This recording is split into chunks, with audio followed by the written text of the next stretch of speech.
video, I am going to show the front of arm structures. So the anterior compartment and the posterior compartment of the arm, it is separated by the medial and lateral intermuscular septum that divides the arm into two compartments.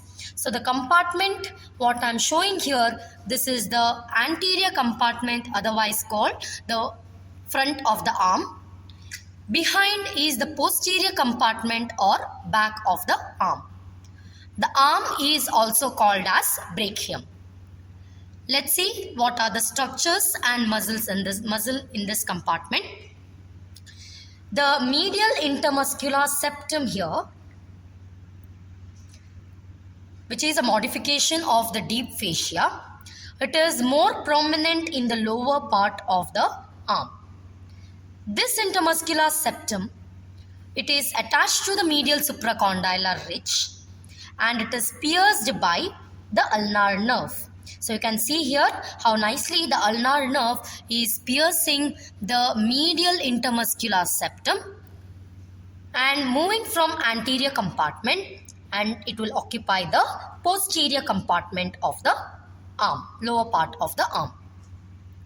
Likewise, the lateral intermuscular septum, which is again prominent in the lower part of the arm, this is pierced by the radial nerve in the lower part of the arm, and from there the radial nerve, which was in the posterior compartment of the arm, comes anteriorly. Now about the muscles of this compartment. The first muscle I am going to show is the biceps brachii muscle. As the name is suggesting, biceps means it has two sets of origin.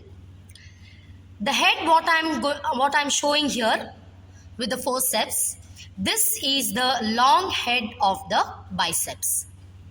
And position wise, the long head comes laterally. This head is the short head of the biceps, what I'm holding in the forceps. So this is the short head of the biceps. So how you can identify this is short head as? You can see the coracobrachialis muscle is taking origin along with the short head of the biceps. And position wise, the long head comes laterally. This head is the short head of the biceps, what I'm holding in the forceps. So this is the short head of the biceps. So how you can identify this is short head as? You can see the coracobrachialis muscle is taking origin along with the short head of the biceps. So long head of the biceps takes origin from the supracondylar ridge, that is intracapsular origin but extrasynovial in origin. This is the long head. Short head takes origin from the tip of the coracoid process. Here I can feel for the coracoid process. So short head takes origin along with the coracoid process from the tip of the coracoid process. So both these long head and the short head of the biceps, they converge together to form a single muscle belly, as you can see here. And this muscle belly, as it runs downwards, it forms a tendon. This is the tendon of biceps. Just as it is forming a tendon, it gives one extension. So this extension is called as bicipital aponeurosis. I am holding the bicipital aponeurosis with the forceps. You can see on my finger there is biceps tendon, and in the forceps there is bicipital aponeurosis. So this bicipital aponeurosis, it forms the roof of the cubital fossa here, and all the way it runs downwards and medially to go and get attached to the posterior border of the ulna. About the biceps tendon, this tendon undergoes twisting before it gets inserted. The anterior surface of the tendon, it twists so that the anterior surface becomes lateral and posterior surface becomes medial. this gets inserted to the posterior aspect or posterior surface of radial tuberosity. So this tendon also forms a content of this cubital fossa. The nerve supply of this muscle, you can see this is the musculocutaneous nerve that supplies the biceps muscle. The next muscle we are going to see is the coracobrachialis. So to identify the coracobrachialis, first you reflect the short head of biceps. Just medial to C, we can see here the short muscle.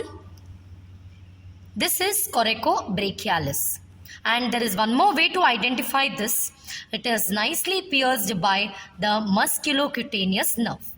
This is the musculocutaneous nerve, which is a branch given by the lateral cord of brachial plexus. So this nerve pierces the coracobrachialis and comes out. So this is the coracobrachialis muscle.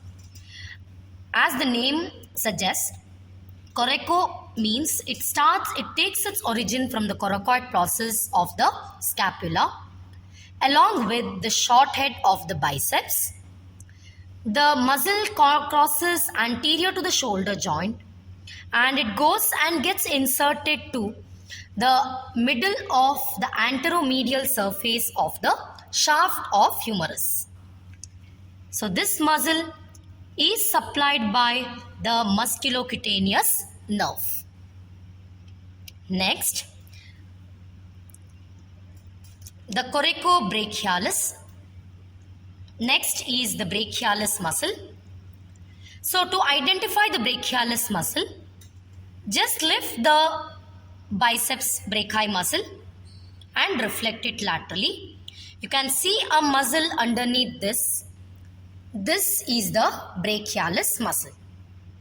So this brachialis muscle takes origin from anteromedial and anterolateral surface of the humerus, and the origin of brachialis, it embraces the insertion of the deltoid muscle. The brachialis then forms the superomedial boundary of the floor of cubital fossa, and it is inserted to the anterior surface of the coronoid process of the ulna.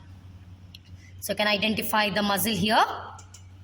This is the coracobrachialis muscle. The coracobrachialis muscle is also supplied by the musculocutaneous nerve. Here you can see this is the branch of musculocutaneous nerve that supplies the medial major part of the brachialis, and a small lateral part of this brachialis, it is supplied by the branch given by the trunk of radial nerve. So this muscle is considered to be the true hybrid muscle because it is supplied by two nerves belonging to two different compartments. So medial major part is supplied by the musculocutaneous nerve, and the lateral part of the muscle, it is supplied by the trunk of radial nerve. So these are the muscle that belongs to the anterior compartment of the arm. Apart from these muscle, there are two other muscle that takes origin from the front of the arm. That is the muscle you can identify here, what I am holding with my fingers. This is brachioradialis muscle. So this brachioradialis takes origin from the upper 2/3 of the lateral supracondylar ridge. Just beneath this, you can identify one more muscle. This is extensor carpi radialis longus. So this takes origin from the lower 1/3 of the medial lateral supracondylar ridge. So these both muscles belong to the superficial group of the posterior compartment or extensor compartment of forearm. So these muscles will be taken under the forearm muscles. Coming to the artery of this compartment. So this artery, what I am holding in my forceps, this is the brachial artery. So this brachial artery distal to the teres major muscle, we can identify the axillary artery continues as the brachial artery. So this brachial artery gives one prominent branch here. This is the profunda brachii artery. How to identify this profunda brachii artery is, this artery always runs along with the radial nerve.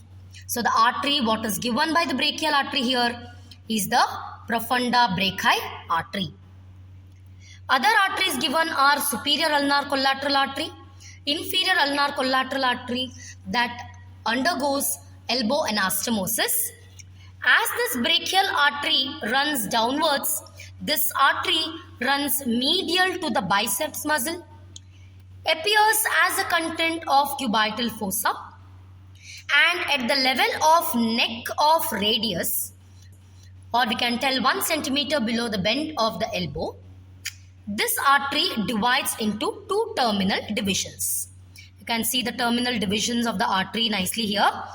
The artery that runs across the radial border of the forearm, this will be the radial artery and comparatively more superficial. And the artery that is running downwards here, this one, this will be the ulnar artery.